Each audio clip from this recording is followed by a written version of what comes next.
Governments lie all the time. Oh, not just the American government. It's just in the nature of governments. Well, they have to lie. And since they don't represent the people, and since they act against the interests of the people, the only way they can hold power is if they lie to the people.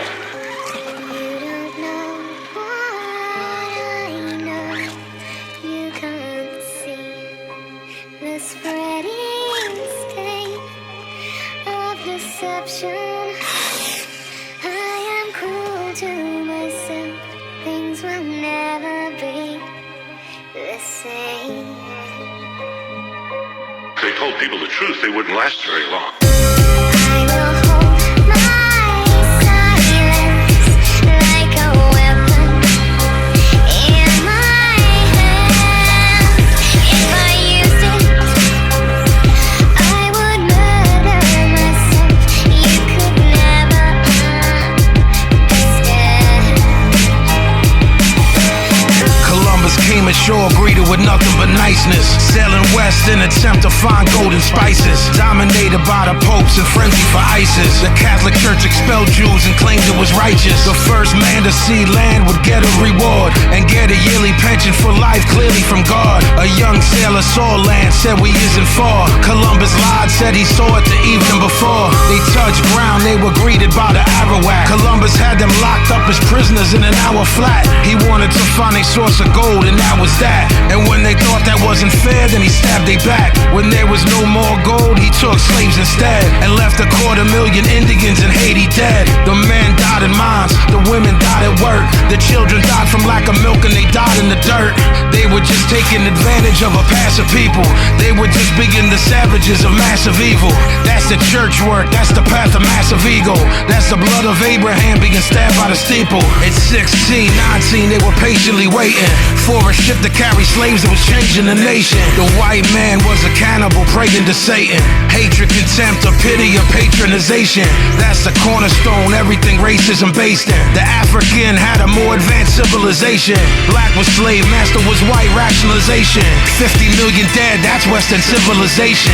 At first they appeared in the north, and they were helpless in the face of superior force. And all of them were chained together, they really was lost. Racism isn't natural, it's merely divorce. Before the slave trade, black was considered distasteful. By the Oxford Dictionary, I found it disgraceful. It's not a natural tendency to be bitter and hateful.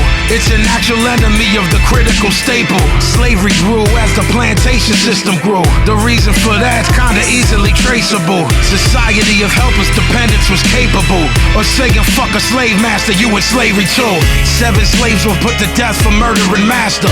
Fear of slave revolt had them developing faster. You a Catalan killer, an elegant bastard. I would burn the white man while smelling the ashes. From time to time, white man was part of the resistance.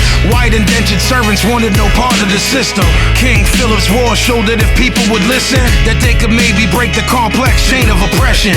Tyranny is tyranny, but that's a concession. But the women, they was treated like that of possessions. Black women had it work cause they was abused.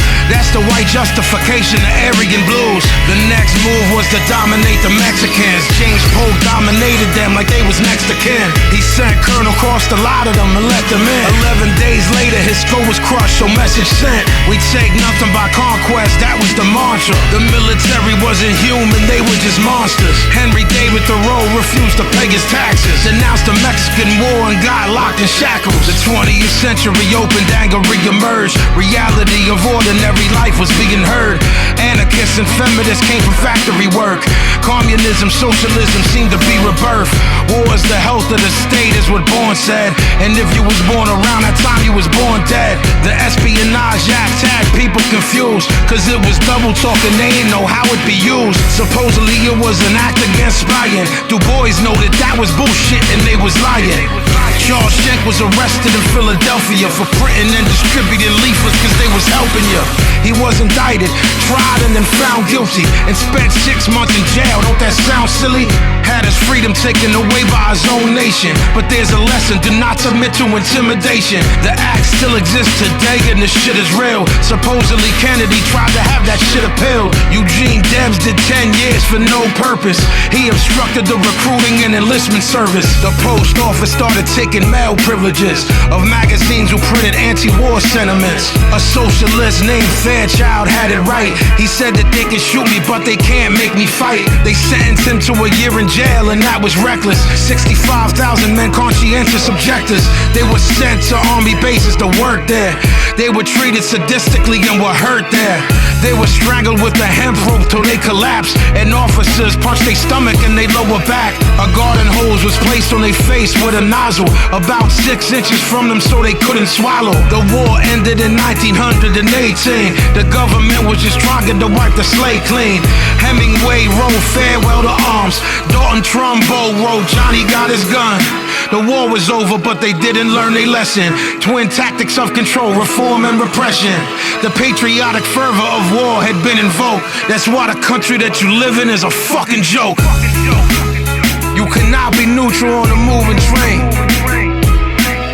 This is a story about the lies that your teacher told you. This is real, actual, factual. No lies in the whole record.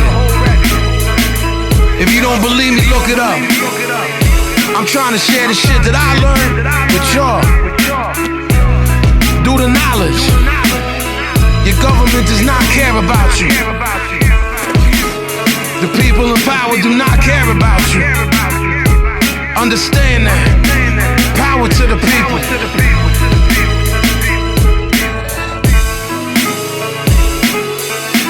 War is like a fix. You know, you get high on war. We won. And then you're down on the ground again. And you need another fix. You need another war. Right? And then we've had war after war after war after war. Every war they say, this is the end. This is the last war.